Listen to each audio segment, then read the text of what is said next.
Pompeii. You've heard of it, but what happened exactly? What were the sequence of events during the eruption? Join me for a minisode as I talk about all of this on the Ancient History Hound podcast.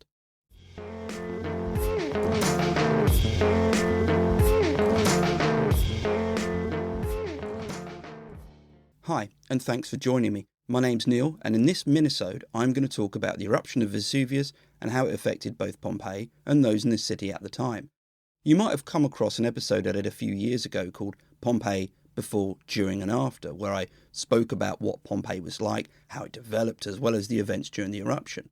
I also spoke about some misconceptions about Pompeii, such as the dating controversy and how Pompeii wasn't necessarily frozen in time. This minisode deals with that part of the episode where I discussed the sequence of events. As you'll hear, the eruption wasn't an immediate thing. There were stages to it and a general narrative of it all, and this has been built using modelling, studies and the excavations. I'm going to put this minisode, the full episode, and an episode about the preserved gardens of Pompeii on a page on my ancientblogger.com website. Just a shout out to that episode on the gardens. It's a real gem because I got to speak with an expert who studied and worked on the preserved gardens of Pompeii. This is a new area of research and it's offering some great insights as to what was grown, how and the way people use gardens in Pompeii. In short, if you're a Pompeii fan, just head over to ancientblogger.com. I'll also link to an article I did and include the papers and resources I've used for the content I've made. Anyway, with that done, I just need to say that I'm talking about a tragic event where many people lost their lives. I think we forget that sometimes when discussing Pompeii. Often people are really struck by this when they visit and they see the casts. I know I was. I'm going to start with a controversy over the date I mentioned a moment ago. We have the date of 24th of August AD 79 as the date for the eruption of Vesuvius, but in reality there's very little which substantiates this date. In fact, there are a few arguments which dispute this. For example, take the crops and wine which was found in storage jars there. Neither would have been present that early in the year. There was an argument also about wind directions, with the debris and ash being blown in a direction which was consistent with wind directions later that year. More recently, there was a scribble in charcoal found on a wall which gave a date which corresponds to mid-October. The obvious counter to this is that this might have been from the previous year. However, this was made in charcoal and on a wall which was being decorated, so it's possible, but also unlikely. The actual evidence supporting the date is tenuous at best. Pliny the Younger famously wrote an account of his experience of the eruption and gave the date of the 24th, but he also didn't. You see, we don't have the original letter, we have copies of copies, and some don't give a date at all. But even if we had the original, and this was written down, well, it was done so decades after the event. Pliny's letter is a later account, and there are even other writers, such as Cassius Dio, who wrote that the eruption occurred later in the year. The way I'll approach this, and basically the way many others do, is stick to the 24th. It's what we've got. But don't be surprised if at some point in the future a new date is given. There's still a fair amount of excavation at Pompeii, so who knows what might turn up. So then, you wake up on the morning of the 24th of August AD 79. Sunrise was around 6:30, and perhaps the morning went as mornings did back then. However, around midday everything changed. It was then that Vesuvius erupted. The thermal energy released during the whole eruption was the equivalent of 100,000 Hiroshima events.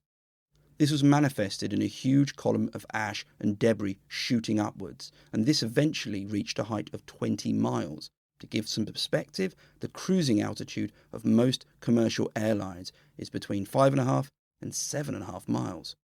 For those in Pompeii, the sight and the noise would have been the obvious opening to the sequence of events, but soon debris started to fall there as well. Forget the films, there was no lava flows at Pompeii.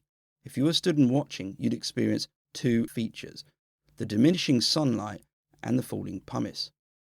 The diminishing sunlight is a common feature of eruptions, where the debris and the ash cloud blots out sunlight, creating a kind of darkness which swallows up the foreground. As for the pumice, this might seem underwhelming. After all, it wasn't exactly going to injure you, though I should add there would have been the occasional larger piece of debris. But that didn't mean the pumice wasn't having an effect. Falling pumice would have absorbed moisture in the air. Though it might seem inconsequential, this was going to make life very difficult for those who remained and stayed around. The fall of pumice has been estimated at roughly 15 centimetres per hour. Within a few hours, leaving the city was going to be incredibly difficult. Added to the darkness, the roads would be choked with hot debris. Not nice if you're barefooted or just wearing sandals.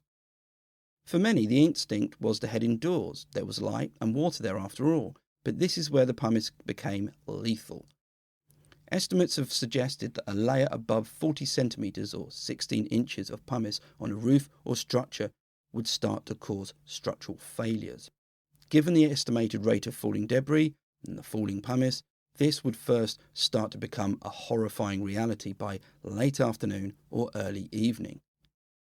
In the study I referred to, a total of 1,044 individuals were found in Pompeii.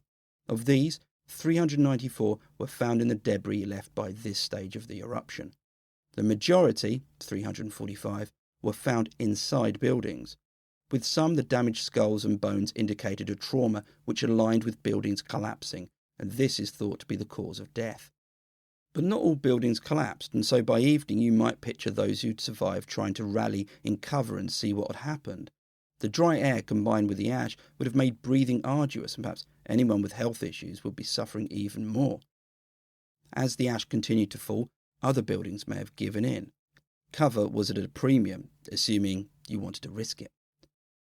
Trying to escape Pompeii at this point was nigh on impossible.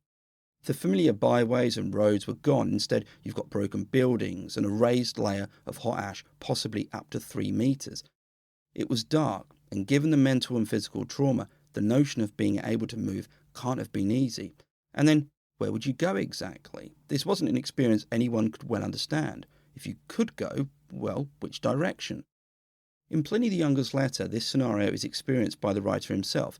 Though he was based in Mycenaeum, which was northwest of Vesuvius, he still experienced some of the fallout from Vesuvius, and he made to leave his villa there. But this wasn't easy, and Pliny describes the panic of those jostling to leave whilst the pumice and ash fell about them. Daylight was soon blotted out, and Pliny commented that the darkness was like that of a sealed room. In this darkness he could hear people screaming, with some appealing to the gods. But many, he noted, weren't appealing to the gods, because they thought this was the end of the world. Pliny did escape, and when he returned, the ash was as a deep snowfall. Of course, there's a possibility that Pliny was just exaggerating. After all, he was recounting events decades later when he wrote it all down. But I don't think there's anything here which wouldn't have been the case in Pompeii. The darkness, the panic, and the horror of it all. For those left, the best and only option would be to stay and try and make it to the morning when hopefully it would all be over, and it would be, but not in a way anyone in Pompeii could have wished for. Back at Vesuvius, the first stage of the eruption was coming to an end, though this was far from good news. Around midnight, the column which had been continually firing up started to weaken and collapsed upon itself. All of that hot debris and gas which had been heading skywards now fell back to the earth and rolled down from the volcano. This type of feature is known as a PDC, a pyroclastic density current, or a pyroclastic flow. The nature of these depends on the volcano in question. These act as superheated avalanches of gas and debris and rock, travelling at several hundred miles an hour. One fell upon nearby Herculaneum in the early hours of the morning. Herculaneum had been spared the pumice fall, but those waiting by the shore to be rescued were killed in fractions of a second by a PDC estimated at 500 degrees Celsius. The PDCs which reached Pompeii were a mixed bunch. The first 3 didn't deal a great deal of damage to the town. In the full podcast, I commented that they didn't make it as far as Pompeii. However, recent studies have indicated there may have been a small incursion into the city by one of them, though this study also noted that it didn't cause much in the way of damage and most likely didn't result in any deaths. The best said about these earlier PDCs was that they were jabs, and what came next, the 4th PDC, was the knockout blow. This arrived sometime around dawn, and though it wasn't a quick PDC, by PDC standards, the heat it carried was enough to cause mass fatalities. Estimates vary as the heat may have been experienced at different levels depending on where you were, but it was around 200 degrees Celsius, possibly as high as 300 degrees Celsius. Full exposure to this would have meant a swift end. but it may not have killed everyone, and that's because some individuals have been found several centimetres above the thin layer of debris it left. In fact, layers of debris are vital in forming the sequence of events, so I'll briefly go over them. The various materials which fell on Pompeii resulted in distinct layers, and as one was laid above another, this gave us a sequence of events. Those 394 individuals found in the layer of pumice, around 3 metres deep, were the first to be claimed by the disaster. The PDCs then hit Pompeii, and each left its own layer. The fourth PDC, as mentioned, is associated with most of the victims of Pompeii, around 650, but again, it's argued that a few were found a bit above the layer and that they may have survived until the following PDCs. In any case, the 650 victims of that fourth PDC, or perhaps a few of them later on, give us much more insight because of where they were found. The majority, 498, were grouped together, which suggests that the survivors rallied around in an attempt to stay alive.